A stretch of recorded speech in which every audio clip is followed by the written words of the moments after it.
வணக்கம். Chennai district gymnastic association ஒருங்கிணைக்கும் Tamil Nadu gymnastic championship 2024 இது 18ஆம் ஆண்டு நாங்கள் நடத்துகிறோம். கிட்டத்தட்ட தமிழகம் முழுக்க இருந்து 32 மாவட்டங்கள்ல இருந்து இந்த ஜிம்னாஸ்டிக் சாம்பியன்ஷிப் போட்டியில் கலந்துக்க பல்வேறு மாவட்டங்கள்ல இருந்து பல்வேறு வகையான வயது பிரிவிலிருந்து வந்திருக்காங்க. கிட்டத்தட்ட 600க்கும் மேற்பட்ட மாணவர்கள் இந்த போட்டியில் பங்கு பெற்றிருக்காங்க. இதுவரை நடந்த ஜிம்னாஸ்டிக் போட்டிகளிலேயே, தமிழகத்தில் நடந்த போட்டிகளிலேயே அதிகப்படியான பார்ட்டிசிபென்ட் பங்கேற்ற நிகழ்வு இந்த ஜிம்னாஸ்டிக் நிகழ்வு. நாம் நடத்துகிற இந்த மாநில போட்டி தான். இந்த போட்டி இது ஒரு தமிழர்களோட ஒரு தொன்மையான கலையாக நாங்கள் கருதுகிறோம். ஏன்னா இது வரலாற்றின் அடிப்படையில் இது கிரேக்க நாட்டிலிருந்து தொடங்கப்பட்டதாக வரலாற்று குறிப்புகள் இருந்தாலும், இந்த மண்ணின் கலையான அடிமுறை எப்படி வந்ததோ, சிலம்பம் எப்படி வந்ததோ, அப்படி இந்த ஜிம்னாஸ்டிக்கும் இந்த கலைநய சீருடற்பயிற்சின்னு சொல்லுவாங்க தமிழில், தூய சொல்ல. இதுவும் தமிழ்நாட்டிலிருந்து தமிழக மக்கள்கிட்ட இருந்து தான் தொடங்கி இருக்கும்னு நாங்கள் கருதுகிறோம்.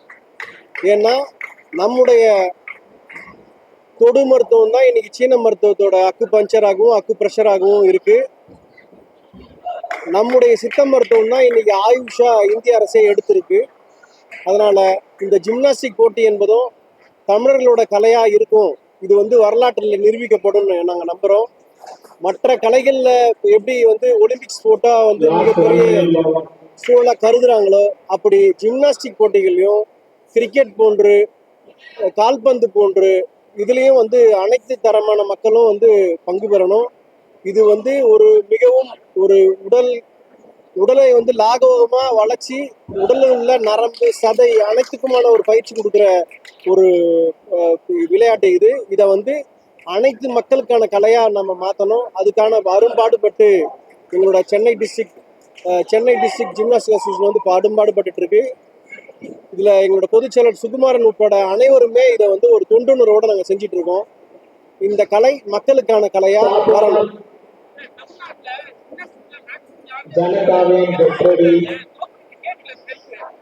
இல்லைங்க, பண்ணிட்டு தான் இருக்கிறாங்க. ஆனா இது பரவலாக்கப்படணும். இப்ப மற்ற விளையாட்டுக்கு எப்படி முக்கியத்துவம் கொடுக்குறாங்களோ, இப்ப கார் ரேஸ் நடக்குது. கார் ரேஸுக்கு பல கோடி செலவு பண்ணி தமிழ்நாடு அரசு முன்னெடுத்திருக்குது. அப்படி இது ஒரு உலக கவனம் பெறணும். அனைத்து நாடுகள்லயும் பெரும்பான்மை மேலை நாடுகள்ல ஜிம்னாஸ்டிக்கோட முக்கியத்துவம் தெரிஞ்சு ஜிம்னாஸ்டிக்கு நிறைய வாய்ப்புகள் கொடுக்குறாங்க. அது போல நம்ம நாட்டிலையும் ஜிம்னாஸ்டிக் கலைக்கு ஒரு முக்கியத்துவம் கொடுக்கணும். இது ஒரு மற்றதெல்லாம் வணிகம் சார்ந்த கலையா இருக்கு. இதுவும் அது போன்ற ஒரு நிலை வந்தாதான் அங்க எல்லாரும் செலவு பண்ணுவாங்கன்னு நான் நினைக்கிறேன். இல்ல, அப்படியான கருத்தை வைக்கல. இது நான் நிறுவுறேன். இது தமிழரோட தொன்மையான கலையா இருக்கும் நான் நிறுவுறேன்.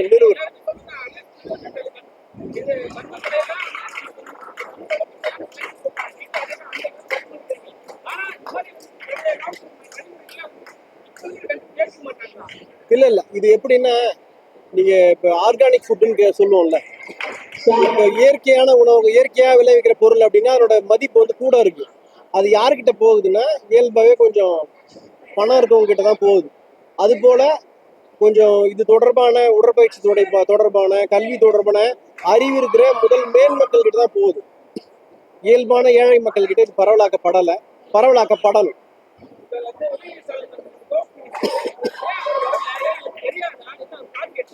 இல்ல, நம்ம நேரடியா அவங்களுக்கு மடல் கொடுத்தோம். இந்த கார் ரேஸ் நடக்கிறதுனால அவங்களால வர முடியலன்னு முன்னாடியே தெரிவிச்சிட்டாங்க.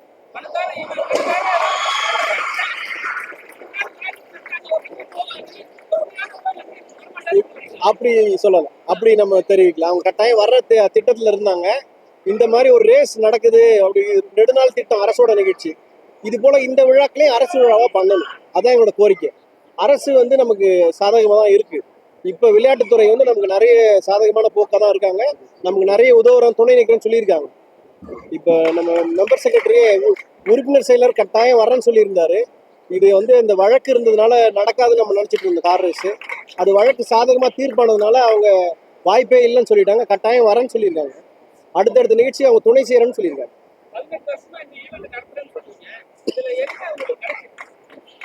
ஒரு ஆத்மார்த்தமா நாங்க பணி செஞ்ச உணர்வு தான் கிடைச்சது. நாங்க வந்து பணத்துக்காக இந்த வேலையை செய்யல. நாங்க இந்த கலையை மக்கள்கிட்ட கொண்டு போய் சேர்க்கணுன்றதுக்காக. இப்ப மற்ற ஜிம்னாஸ்டிக் இருக்க மாதிரி இருக்காது இது. இங்க வந்து சாதாரண ஏழை மக்களும் இருக்காங்க. நாங்க இன்னும் பெரும்பான்மை மக்கள்கிட்ட போகணும்னு நினைக்கிறோம்.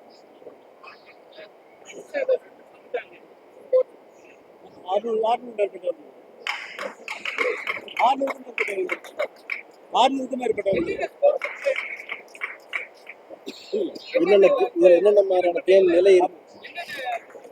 பாய்ஸுக்கு 6 பேர் இருக்குது. பேரல் பார், அரசியல் பார், ரோமன் ரிங், பொம்மலார், ஃப்ளோர் இன்னும் 6 வகையானது. பெண்களுக்கு 4 வகையான போட்டிகள் இருக்குது. Uneven bar, balancing beam, vault and floor.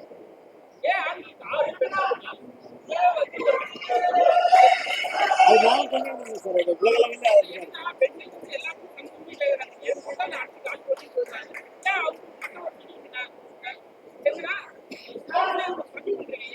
அது நான் பண்ணல சார். இல்லை, அது நம்ம வந்து அடுத்த லெவல் போகணும்னா அவங்களோட ரூல்ஸை ஃபாலோ பண்ணணும். ஒரு ஸ்டேட் சங்கம் இருக்குன்னா நம்ம வந்து இந்தியன் சட்டத்துடைய வழிமுறையை நம்ம பின்பற்றணும்.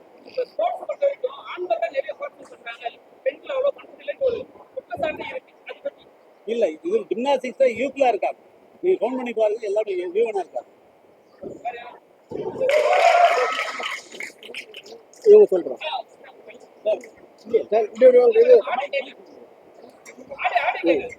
சொல்லுங்க.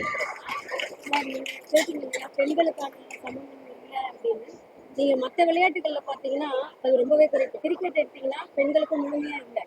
இது போல பல சடுகுடு ஆகட்டும், வேற பயிற்சிகள்ல ஜல்லிக்கட்டு போன்றது எதை பார்த்தீங்கன்னாலும் பெண்களுக்கு வந்து இந்த சமூகம் என்னவா இருக்கோ அதுல இருந்தா பெண்களுக்கான இடமும் கொடுக்குறாங்க. குடும்பங்களும் முன்னேறணும். இந்த நீங்க ஒப்புமைப்படுத்தி பாத்தீங்கன்னா ஜிம்னாஸ்டிக்ல மற்ற விளையாட்டுகளை விட ஜிம்னாஸ்டிக்ல அனுப்புறாங்க. ஏன்னா இது உடல் சார்ந்தது. கிரிக்கெட்டை யார் வேணா விளையாடலாம், அது ஒரு விளையாட்டு மட்டும்தான். ஆனா இது வந்து ஒரு கலை, இது வந்து உடற்பயிற்சி. இது சொந்தமா உடலை வளைத்து இதுக்குன்னு பொறுப்பெடுக்கிறவங்க தான் வர முடியும். கிரிக்கெட் என்பது ஒரு விளையாட்டு, வீரம் சார்ந்த விளையாட்டுகள் இருக்குது. ஆனா கலையும் வீரமும் உடல் பயிற்சியும் சார்ந்தது. இதுக்கு பெண்கள் தான் அதிகமா வராங்க. மற்ற விளையாட்டுகள் தான் குறைவா இருக்குது. இதுல அதிகமா வராங்க, ஜிம்னாஸ்டிக் அதிகமா வராங்கன்றதான் இந்த சிறப்பு செய்தி.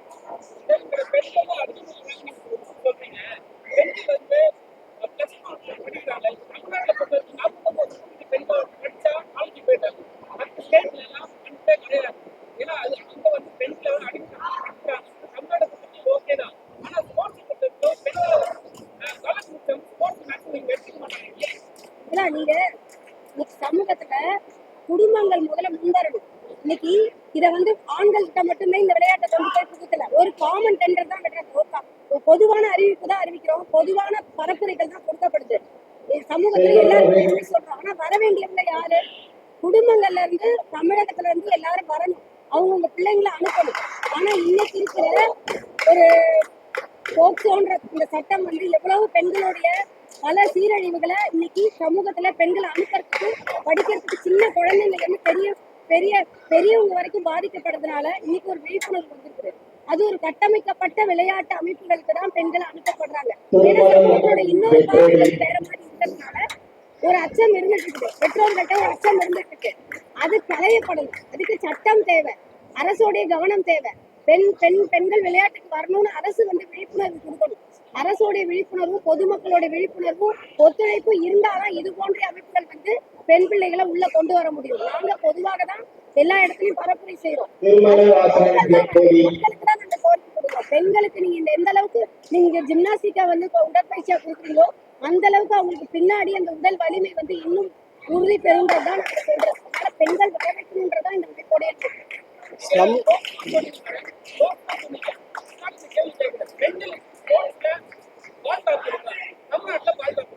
கண்டிப்பா இருக்கு. தமிழ்நாட்டுல நீங்க கபடி ஆகட்டும்,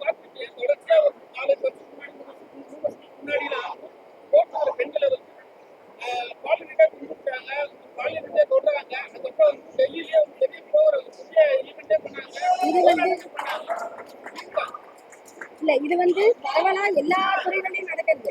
இது விளையாட்டுத்துறைன்னு இல்லை, எல்லா துறைகள்லயுமே பெண்களுக்கான சீரழிவுன்றது ஒரு பக்கம் இருந்துட்டு தான் இருக்குது.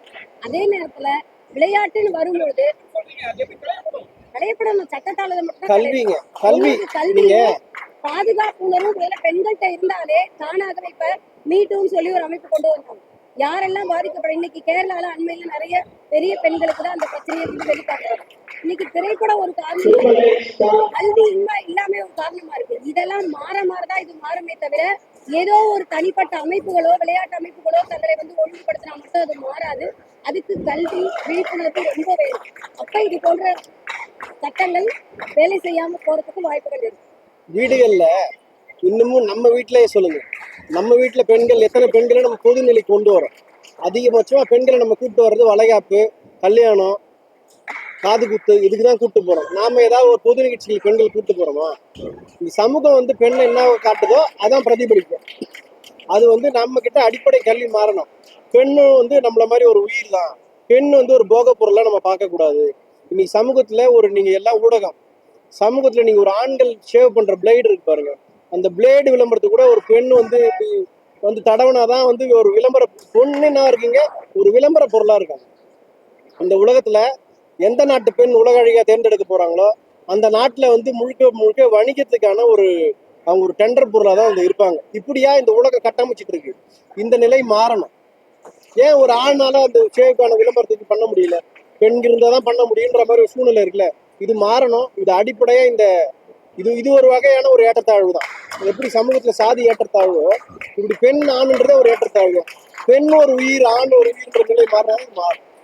நாங்க இந்த அமைப்புல என்ன சொல்றோம்னா, நீங்க பெண்கள் வந்து வயதுக்கு வராங்க, திருமணம் பண்றாங்க, குழந்தை பெற்றெடுக்கிறதுக்கு, பிறகு கல்யாணம், பல வேலைகள் செய்யறாங்க. நீங்க ஜிம்னாஸ்டிக் அமைப்பை பொறுத்த வரைக்கும் நீங்க எந்த அளவுக்கு ஜிம்னாஸ்டிக்ல பெற்றோர்களுக்கு நாங்க வைக்கிற, பொதுமக்களுக்கு வைக்கிற அறைகூவல் என்னன்னா, தமிழக அரசுக்கும் நாங்க என்ன சொல்றோம்னா, எந்த அளவுக்கு ஜிம்னாஸ்டிக் உள்ள நீங்க கொண்டு வரீங்களோ அந்த அளவுக்கு பெண்களுடைய உடல் சார்ந்த விழிப்புணர்வு, பாதுகாப்பு, வீரம், அவர்களுடைய உள்ளுறுப்புகள் ஆரோக்கியம் எல்லாமே இந்த ஜிம்னாஸ்டிக்ஸ்ல இருக்குது. ஏன்னா இது வந்து அதுக்குதான் நம்ம சொல்றோம், இது பழங்கால அடிவர்ம முறைக்கலை, சித்த கலைகள், சிலம்பாட்டம், இது போன்ற கூறுகளை இது உள்ளடக்கியதா இருக்கு. இது பிறந்தது வேணா கிரேக்கம்னு சொல்லி இன்றைக்கு உலகியல் காட்டலாம். ஆனா இதனுடைய மூலம் வந்து தமிழகம் தான். இது மருத்துவம் சார்ந்த ஒரு கலை. ஜிம்னாஸ்டிக் கலைன்றது ஒரு மருத்துவம் சார்ந்த, உடலியல் சார்ந்த கலை. அது பெண்களுக்கு கண்டிப்பாக அது வந்தாதான் அவர்கள் இன்னும் மென்மேலும் உடலியலாகவும், உணர்வளவிலையும், கல்வி அளவிலும் எல்லாத்திலும் ஒரு விழிப்புணர்வாய்ப்பாங்க. தமிழக அரசு குறிப்பா அதை எடுத்து எங்களுக்கு இன்னும் அதை வந்து ஒரு விழிப்புணர்வோட, பரப்புரையோட, அதை இந்த கார் ரேஸை விட அதிகமாகவே அவங்களுக்கு சொல்ல வேண்டி இருக்கு. பெற்றோர்களுக்கும் நாங்க அவங்களை உள்ள கொண்டு வாங்கத்தான் நாங்க அறைகூவல் கொடுக்கிறோம்.